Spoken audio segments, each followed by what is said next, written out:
Hello and welcome. इस lecture के अंदर हम डिस्कस करेंगे determinants of India's foreign policy. मतलब भारत की विदेश नीति को कौन से ऐसे फैक्टर्स हैं जो प्रभावित करते हैं, जिसके अंदर हम इंटरनल और एक्सटर्नल डिटर्मिनेंट्स को समझने की कोशिश करेंगे कि भारत के अंदर ऐसे कौन से डिटर्मिनेंट्स हैं जो भारत की फॉरेन पॉलिसी के डिसीजंस को शेप करते हैं और एक्सटर्नल कौन से डिटर्मिनेंट्स हैं। जैसे फॉर एग्जांपल एक स्टूडेंट के डिसीजंस कहां से शेप होते हैं, उसके परिवार से, उसके पास कितने पैसे हैं उससे। एक बच्चा एक अच्छे कॉलेज में पढ़ेगा, एक बहुत महंगे कॉलेज में पढ़ेगा या एक सस्ते कॉलेज में पढ़ेगा, ये डिपेंड करता है कि उसके फैमिली की इनकम कितनी है, वो कितना फाइनेंशियली साउंड है। अगर वो अमीर होगा तो वो अच्छे एक अमीर कॉलेज में पढ़ेगा, गरीब होगा तो एक गरीब कॉलेज में, एक सस्ते कॉलेज में पढ़ेगा। इसी तरीके से एक देश की विदेश नीति, फॉरेन पॉलिसी भी उस देश के इंटरनल और एक्सटर्नल डिटर्मिनेंट्स और फैक्टर्स से शेप होती है। तो हमारे पास दो तरह के टाइप्स आते हैं डिटर्मिनेंट्स के अंदर, जिसके अंदर हमारे इंटरनल डिटर्मिनेंट्स और एक्सटर्नल डिटर्मिनेंट्स आते हैं। इंटरनल मतलब इनसाइड इंडिया, एक्सटर्नल मतलब आउटसाइड इंडिया। आइए सबसे पहले इंटरनल डिटर्मिनेंट्स को समझते हैं। सबसे पहले इंटरनल डिटर्मिनेंट्स के अंदर हमारे पास सबसे पहला डिटर्मिनेंट जो आता है वो है हिस्टोरिकल एक्सपीरियंस। तो जो हिंदुस्तान का पास्ट रहा है, जो हिंदुस्तान का हिस्टोरिकल एक्सपीरियंस रहा है, जो हमारी अंग्रेजों के खिलाफ स्ट्रगल रही है, जो हमारी आजादी का सफर रहा है, वो भी हमारी फॉरेन पॉलिसी को शेप करता है, फॉरेन पॉलिसी के डिसीजंस को अफेक्ट और इन्फ्लुएंस करता है। जैसे फॉर एग्जांपल जो हमारा कॉलोनियल रूल रहा है, अंग्रेजों का राज हिंदुस्तान के अंदर, और हिंदुस्तान में अंग्रेजों के खिलाफ एक बहुत बड़ा संघर्ष हुआ, फिर हिंदुस्तान को आजादी मिली, तो वो भी हमारी फॉरेन पॉलिसी, विदेश नीति को जो है वो इन्फ्लुएंस करता है। जैसे हम बार बार सोवरेनिटी और एंटी कॉलोनियलिज्म की बात करते हैं, हम कहते हैं कि हर देश के पास सोवरेनिटी होनी चाहिए, आजादी होनी चाहिए, हर एक देश अपने फैसले खुद ले सके, उसके ऊपर किसी का प्रभाव नहीं होना चाहिए, क्योंकि हम ये जानते हैं कि हमारे ऊपर अंग्रेजों का प्रभाव जब था, जब हमारे पास सोवरेनिटी नहीं थी, तब हमारे साथ क्या गुजर रही थी। इसलिए क्योंकि हम पे बीती है तो हम यही कहते हैं कि हर किसी देश के पास जो है वो सुप्रीम डिसीजन मेकिंग की पावर होनी चाहिए, सोवरेनिटी होनी चाहिए, इंडिपेंडेंस होनी चाहिए, ताकि उसके ऊपर कोई किसी तरीके का प्रभाव ना हो, जैसे कि अंग्रेजों का प्रभाव हमारे ऊपर होता था। हम एंटी कॉलोनियलिज्म की बात करते हैं कि कहीं पे भी अंग्रेजों का राज नहीं होना चाहिए, कोई भी देश गुलाम नहीं बनना चाहिए किसी बड़े देश का, क्योंकि हम गुलाम थे तो हमें पता है कि हमारे साथ क्या बीती थी। तो इसकी एग्जांपल क्या है, हम डीकोलोनाइजेशन को सपोर्ट करते हैं एशिया और अफ्रीका के अंदर। एशिया और अफ्रीका के अंदर जो अंग्रेजों ने अलग अलग देशों को गुलाम बनाया हुआ था, हमने कहा कि उन देशों को आजाद करो, उनको सोवरेनिटी प्रोवाइड करो, और वहां पे डीकोलोनाइजेशन होनी चाहिए, मतलब वहां से अंग्रेज हट जाने चाहिए, वो देश आजाद होने चाहिए। तो जो हमारा हिस्टोरिकल एक्सपीरियंस है, आज हम एंटी कॉलोनियलिज्म की बात करते हैं, आज हम बात करते हैं सोवरेनिटी की, इंडिपेंडेंस की, वो कहीं ना कहीं जो हमने झेला है, जो हमने अंग्रेजों के राज के अंडर फेस किया है, उसका नतीजा है। तो हमारा हिस्टोरिकल एक्सपीरियंस भी हमारी फॉरेन पॉलिसी को शेप करता है। उसके बाद सेकंड आता है पॉलिटिकल लीडरशिप। पॉलिटिकल लीडरशिप जो हमारे देश के नेता है, हमारे देश के नेता इस फॉरेन पॉलिसी को ऑब्वियसली शेप तो करते ही है। अब जो मोदी जी चाहेंगे वही होगा, तो मोदी जी की लीडरशिप जो है वो कहीं ना कहीं फॉरेन पॉलिसी को शेप करती है। जैसे फॉर एग्जांपल अगर नेहरू की मैं बात करूं, जब पंडित जवाहरलाल नेहरू इस देश के प्रधानमंत्री थे, इस देश के एक्सटर्नल अफेयर्स मिनिस्टर थे, जब इस देश में रूल करते थे, तो उस टाइम पे वो नॉन अलाइनमेंट की बात करते थे। अब नॉन अलाइनमेंट किसका विचार था? नेहरू का। तो हमारी फॉरेन पॉलिसी के अंदर नेहरू का विचार आ गया, क्योंकि वो एक लीडर का विचार था, तो लीडर फॉरेन पॉलिसी को शेप करते हैं। नॉन अलाइनमेंट मतलब किसी के साथ आपको अलाइन नहीं होना है, ना ही आपको अमेरिका के साथ जाना है, ना ही आपको यूएसएसआर के साथ जाना है, आपको न्यूट्रल रहना है। या न्यूट्रल आप नहीं भी कहिए तो मतलब आपको किसी सुपर पावर ब्लॉक के साथ नहीं जुड़ना है। उसी के साथ साथ इंदिरा गांधी के टाइम पे बात होने लगी स्ट्रॉन्गर स्ट्रेटेजिक अप्रोच की, क्योंकि इंदिरा गांधी की पर्सनैलिटी ही उस तरीके की थी। स्ट्रॉन्गर स्ट्रेटेजिक अप्रोच का मतलब हुआ कि हम आइडियल्स को सिर्फ फॉलो नहीं करेंगे, हमारी फॉरेन पॉलिसी सिर्फ और सिर्फ यूटोपियन आइडियल्स के ऊपर बेस्ड नहीं होगी, बल्कि हम प्रैक्टिकल होंगे। जहां पे हमें ताकत का इस्तेमाल करना होगा वहां पे हम ताकत का इस्तेमाल करेंगे। और ये इंदिरा गांधी ने 1971 में बांग्लादेश को जो अलग आजाद करवाया गया, वहां पे इंदिरा गांधी ने दिखाया कि जहां पे हमें ताकत का इस्तेमाल करना होगा वहां पे हम ताकत की बात करेंगे, हम ताकत का इस्तेमाल करेंगे। जहां पे हमें मजबूत होना होगा, हमें मजबूत हम वहां पे होंगे। तो हम सिर्फ और सिर्फ पीस और शांति की बात नहीं करेंगे, बल्कि जहां पे जो जरूरी होगा वहां पे वो हम इस्तेमाल करेंगे। मोदी जी के टाइम पे मल्टी अलाइनमेंट की बात होती है। मल्टी अलाइनमेंट मतलब हम अलग अलग सुपर पावर्स के साथ जो है वो अपने आप को इंगेज करेंगे। हम रशिया के साथ भी अच्छे रिलेशंस रखेंगे, हम अमेरिका के साथ भी अच्छे रिलेशंस रखेंगे, हम जो है वो जापान के साथ भी अपने अच्छे रिलेशंस रखेंगे, हम इटली के साथ अच्छे रिलेशंस रखेंगे। तो बेसिकली मोदी जी के टाइम पे मल्टी अलाइनमेंट चल रहा है कि हम मल्टीपल तरीके से अलाइन करेंगे अपने आप को अलग अलग सुपर पावर्स के साथ। तो लीडर्स जो होते हैं वो फॉरेन पॉलिसी को शेप करते हैं, उनका विजन और उनकी पर्सनालिटी, उनके विचार मैटर करते हैं और कहीं ना कहीं वो फॉरेन पॉलिसी को शेप करते हैं। उसके बाद इकोनॉमिक कंडीशंस, जो एक देश की इकोनॉमिक कंडीशंस होती है वो भी उस देश की फॉरेन पॉलिसी को शेप करती है। अगर कोई देश गरीब होगा तो उसके पास लिमिटेड चॉइसेस होंगी, अगर कोई देश अमीर होगा तो उसके पास मल्टीपल बहुत सारी चॉइसेस होंगी। जैसे फॉर एग्जांपल एक स्टूडेंट ऐसा है जिसके पास 10 रुपए है, एक स्टूडेंट ऐसा है जिसके पास 10,000 रुपए है। 10 रुपए वाला बहुत कम चीजें खरीद सकता है, बहुत कम चॉइसेस उसके पास है, लेकिन 10,000 वाला उसके पास बहुत सारी चॉइसेस है। तो जब एक देश की इकोनॉमी स्ट्रांग होती है उसके पास बहुत सारे फॉरेन पॉलिसी के ऑप्शंस होते हैं, उसके पास मोर चॉइसेस होती हैं। जब एक देश कमजोर होता है उसके पास लिमिटेड चॉइसेस होती हैं। जैसे फॉर एग्जांपल 1991 के पहले हम एक कमजोर इकोनॉमी थे, हमारी अर्थव्यवस्था बड़ी कमजोर थी, हमारा फॉरेक्स खत्म हो चुका था, हम इतना ट्रेड नहीं करते थे, हम जो है वो उतना हमारा मार्केट ओपन नहीं था। तो उससे पहले हम एक कमजोर इकोनॉमी थे तो हमारे पास बड़ी कम चॉइसेस थी, हम बड़े कम तरीके से जो है वो अपनी फॉरेन पॉलिसी या फिर अलग अलग देशों के साथ इंगेज हो पा रहे थे। लेकिन जब हमारी इकोनॉमी ओपन हो गई, जब 1991 में एलपीजी रिफॉर्म्स आए, लिबरलाइजेशन, प्राइवेटाइजेशन और ग्लोबलाइजेशन रिफॉर्म्स आए, उसके बाद हमारी इकोनॉमी ओपन हुई, हमारे मार्केट रिफॉर्म्स जहां पे हुए, हम ट्रेड रिस्ट्रिक्शंस को हमने हटाया, यहां पे लिबरलाइजेशन लाया गया, तो हमारी इकोनॉमी धीरे धीरे मजबूत होने लगी, तो हमारे पास और चॉइसेस आ गई। तो एक देश की इकोनॉमिक कंडीशंस भी उसकी फॉरेन पॉलिसी को शेप करती है। जैसे अगर हमें एक कंट्री को अगर तेल चाहिए, अगर इंडिया को तेल चाहिए, ऑयल चाहिए, तो इंडिया को गल्फ कंट्रीज के साथ अच्छे रिलेशंस बनाने ही होंगे, हमें सऊदी अरबिया और यूएई के साथ अच्छे रिलेशंस बनाने ही होंगे, क्योंकि हमें वहां से ऑयल चाहिए, हम उनके साथ रिलेशंस बिगाड़ ही नहीं सकते। तो एक देश की इकोनॉमिक कंडीशंस जो है वो भी एक देश की फॉरेन पॉलिसी को शेप करती है। उसके बाद नेक्स्ट डिटर्मिनेंट जो हमारे पास आता है वो है military capability and security. Military capability का मतलब होता है आपकी आर्मी, नेवी, एयरफोर्स, आपके वेपन्स कितने मजबूत हैं, कितने स्ट्रांग हैं, कितने पावरफुल हैं। और सिक्योरिटी का मतलब होता है सुरक्षा। तो ये जो मिलिट्री कैपेबिलिटी और सिक्योरिटी है ये भी एक इंपॉर्टेंट इंटरनल डिटर्मिनेंट है जो फॉरेन पॉलिसी को इन्फ्लुएंस करता है किसी भी देश की। आप अगर मजबूत होंगे तो आप अपनी बात को आसानी से मनवा सकते हैं। सपोज कीजिए कि आप एक ऐसे इंसान है जिसका बाप आईएएस ऑफिसर है, जिसका जीजा एक एमपी है, जिसका मामा एक बिजनेसमैन है, बहुत पैसे वाला है, तो आप अपनी बात को आसानी से मनवा सकते हैं। लेकिन वहीं दूसरी ओर एक ऐसा इंसान है जो कमजोर है, जिसके पास पैसे नहीं है, गरीब है, तो उसकी बात कोई नहीं सुनेगा। तो अगर आप एक ताकतवर देश है, अगर आपका डिफेंस स्ट्रांग है, तो आपकी बात जो है आसानी से आप अपनी बात को आसानी से मनवा सकते हैं, आप इंटरनेशनल रिलेशंस के अंदर डोमिनेट कर सकते हैं। तो नेशनल सिक्योरिटी जो है हर एक देश की प्राथमिकता रहती है उस देश की सुरक्षा। मतलब अगर कोई भी देश अपनी फॉरेन पॉलिसी बना रहा है तो उसके सेंटर में उसकी नेशनल सिक्योरिटी रहती है कि उसको अपने देश की सुरक्षा करनी है, उसको बचाना है, तो वो सेंटर में रहती है हमेशा से। Defence strength affects foreign policy decision. आपकी कितनी जो आपकी डिफेंस स्ट्रेंथ है उससे फॉरेन पॉलिसी के डिसीजंस अफेक्ट होते हैं, शेप होते हैं। जैसे फॉर एग्जांपल जो हमारे पाकिस्तान और चाइना के साथ रिलेशंस हैं, वो रिलेशंस मद्देनजर रखते हुए हमें अपनी फॉरेन पॉलिसी बनानी होती है, क्योंकि हमारा सुरक्षा का मामला है ना, हमारी सिक्योरिटी का कंसर्न है। पाकिस्तान और बांग्लादेश बार बार हमारी सुरक्षा को, हमारी सिक्योरिटी को जो है वो अफेक्ट करने की कोशिश करते हैं, हमारे देश के ऊपर अटैक करने की कोशिश करते हैं। तो जब भी हमें अपनी फॉरेन पॉलिसी बनानी होगी, हमें इन देशों को ध्यान में रखना होगा, इन देशों के साथ जो हमारे रिलेशंस हैं उनको ध्यान में रखना होगा, क्योंकि ये हमारी सिक्योरिटी को हानि पहुंचा सकते हैं, हमारी सिक्योरिटी को जो है ये इससे हमारी सिक्योरिटी कॉम्प्रोमाइज हो सकती है। तो हमें इन देशों को ध्यान में रखते हुए ही अपनी फॉरेन पॉलिसी बनानी होगी।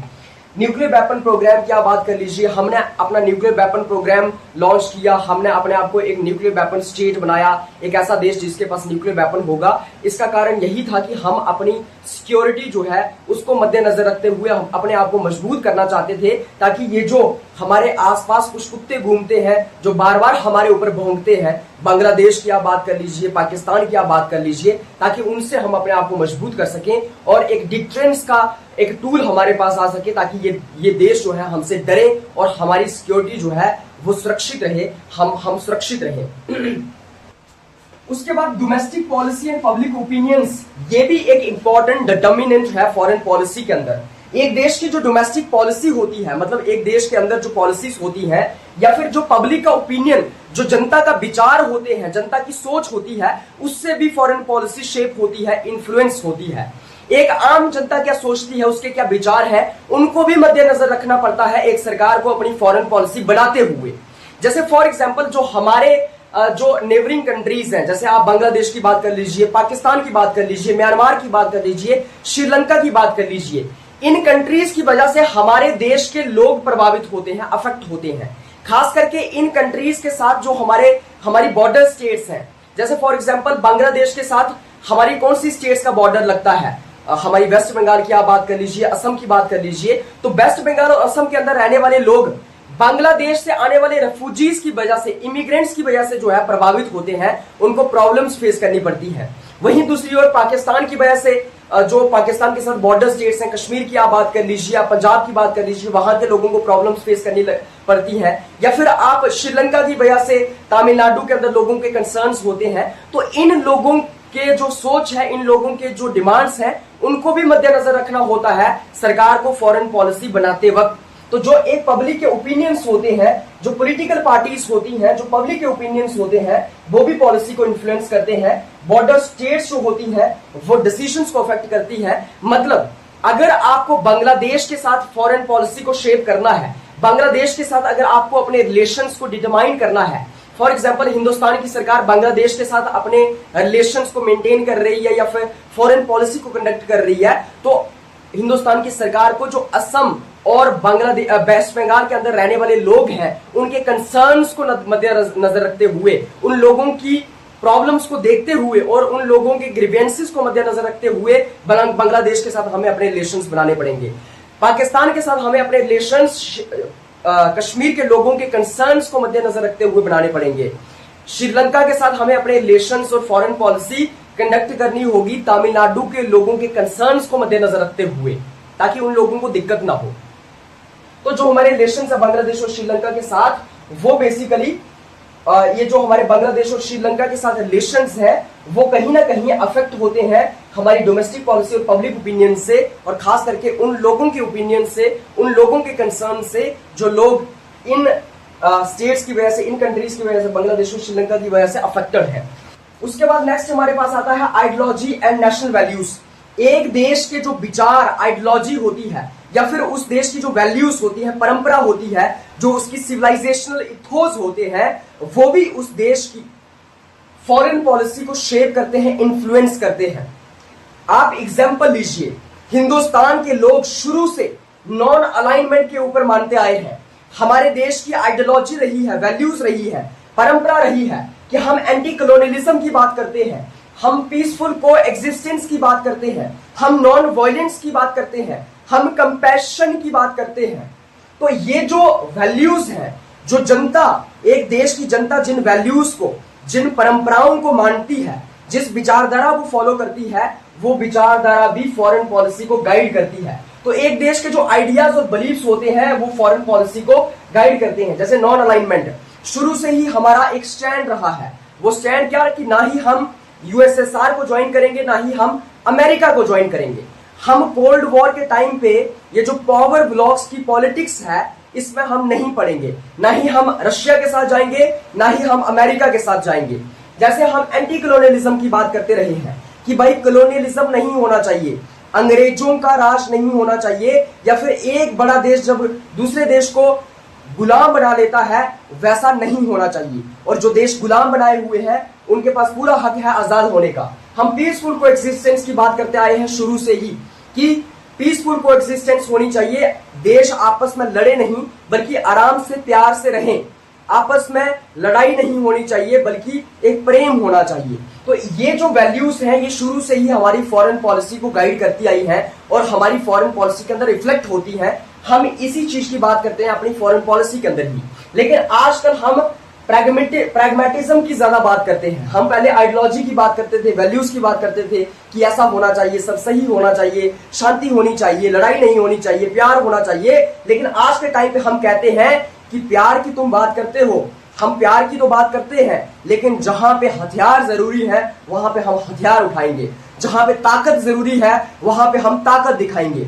आज हम उन सभी कंट्रीज के साथ रिलेशंस रखते हैं जहां से हमें फायदा होता है। तो आज के टाइम पे हम प्रैग्मेटिक हो चुके हैं, हम प्रैक्टिकल हो चुके हैं और हम वैल्यूज और आइडियाज की बात थोड़ी कम करते हैं। हम कहते हैं कि ठीक है, हम हिंदुस्तानी सबसे अच्छे, हम प्रेम की बात करेंगे, हम अहिंसा की बात करेंगे, लेकिन जहां पे हमें अपना बल और शक्ति दिखानी होगी वहां पे हम अपना बल और शक्ति भी दिखाएंगे। उसके बाद नेक्स्ट हमारे पास आता है इंस्टीट्यूशनल फ्रेमवर्क।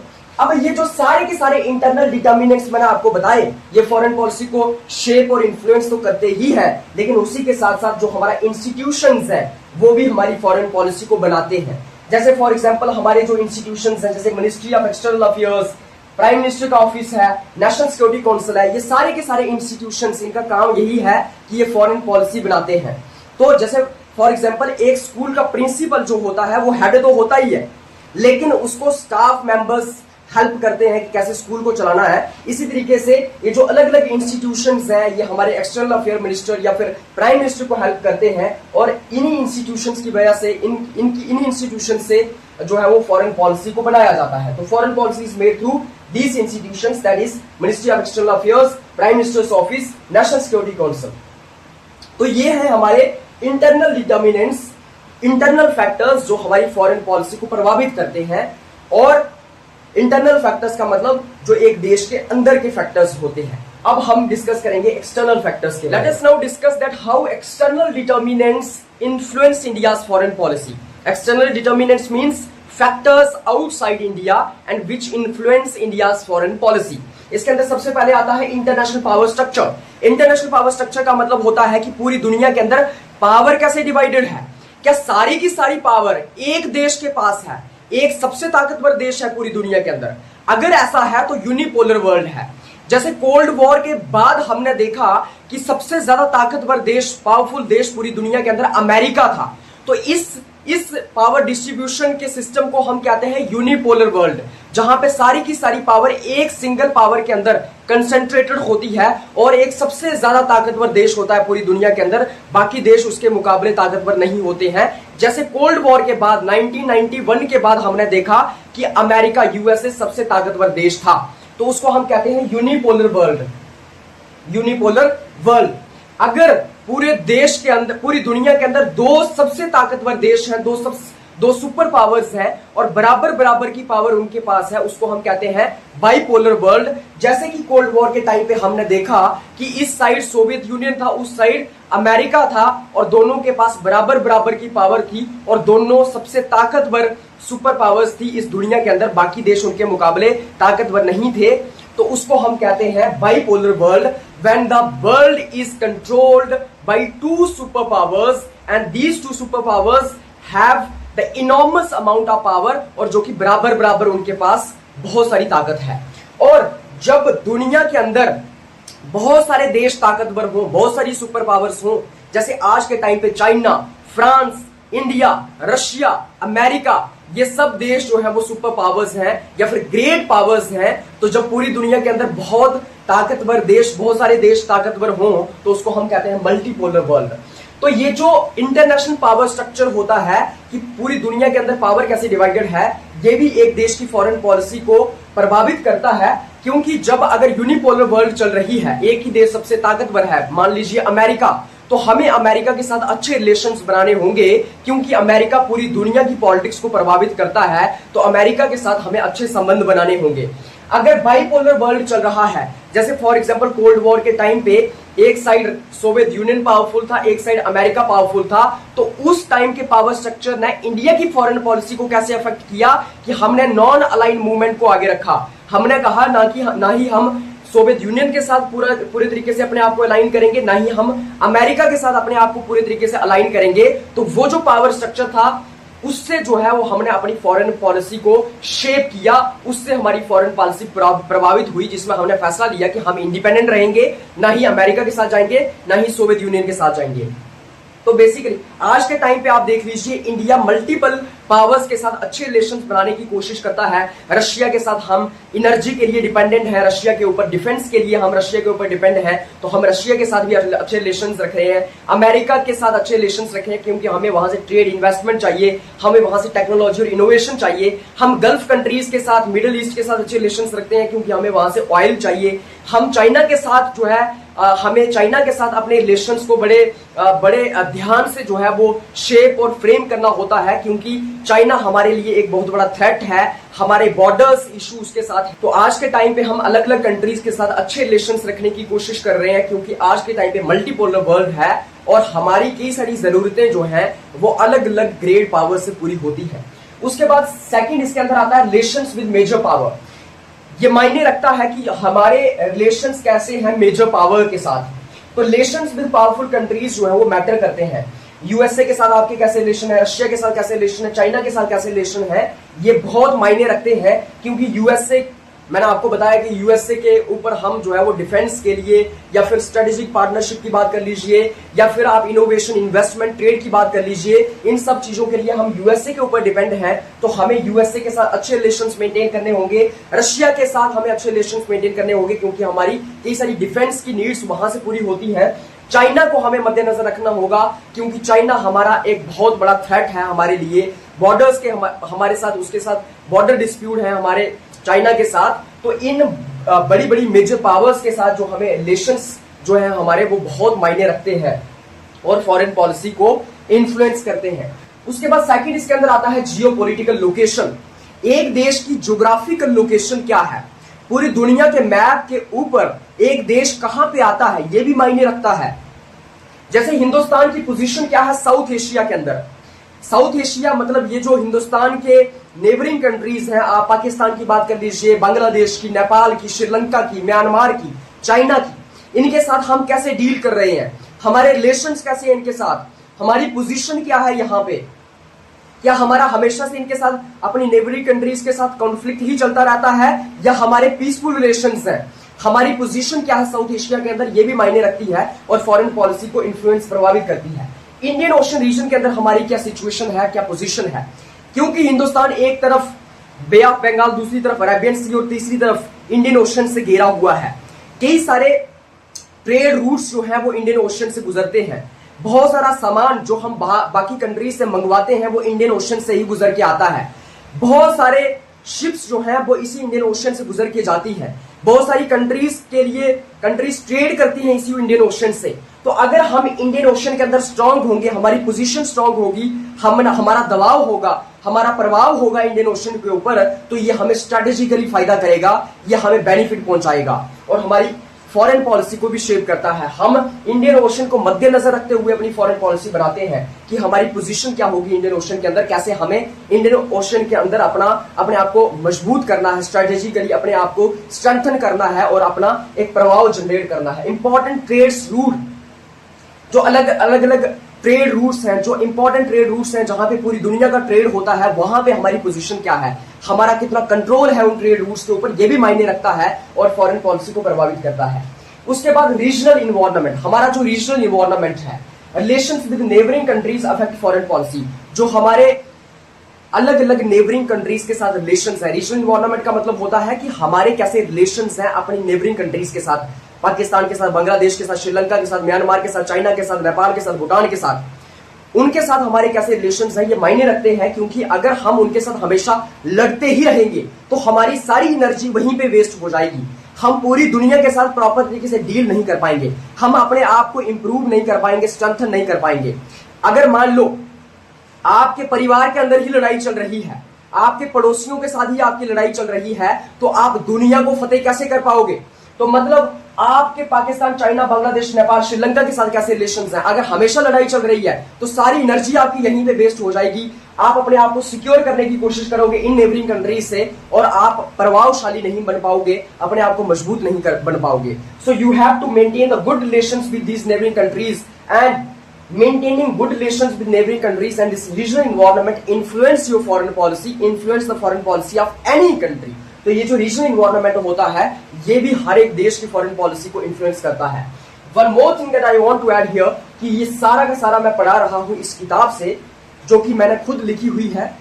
ये एक तरीके की ई बुक है जो मैं आपको प्रोवाइड करूंगा। आप मुझे मैसेज कर सकते हैं 910311333950 पर, ये मेरा व्हाट्सएप नंबर है। अगर आपको ये बुक चाहिए तो आप मुझे यहाँ पे मैसेज कर सकते हैं। बड़ा सिंप्लीफाइड तरीके से इस किताब को डिजाइन किया गया है specifically for the 8th semester students, और बाकी जो सब्जेक्ट्स हैं आपकी उसकी किताबें भी आपके लिए डिजाइन की गई हैं। तो आप इन किताबों को यहाँ से अवेल कर सकते हैं।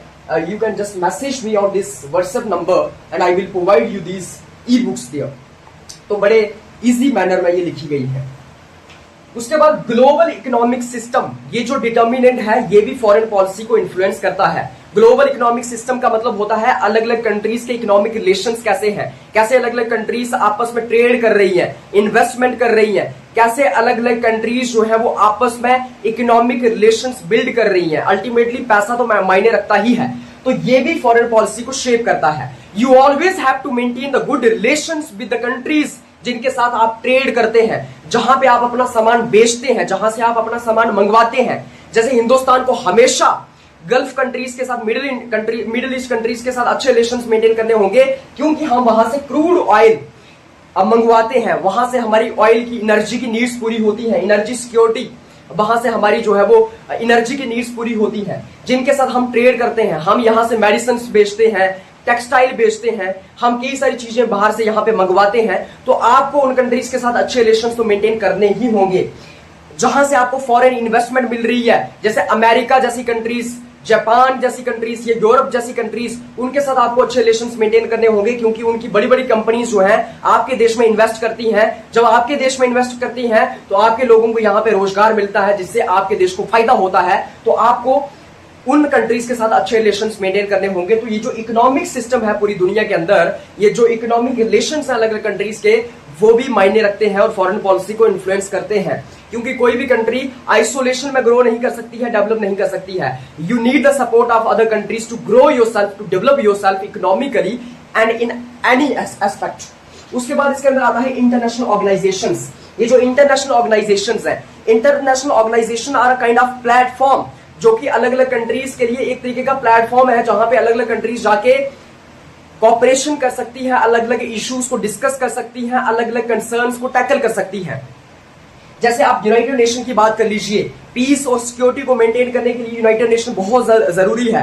हिंदुस्तान ने कई सारे पीस कीपिंग ऑपरेशन के अंदर जो है पार्टिसिपेट किया है, ताकि पूरी दुनिया के अंदर पीस को रिस्टोर किया जा सके, शांति बनाई जा सके। हिंदुस्तान यूनाइटेड नेशन के अंदर परमानेंट सीट के लिए फाइट करता है कि यूनाइटेड नेशन सिक्योरिटी काउंसिल के अंदर हमें परमानेंट सीट मिलनी चाहिए, ताकि हम पूरी दुनिया के अंदर अपना इन्फ्लुएंस और ज्यादा क्रिएट कर सकें।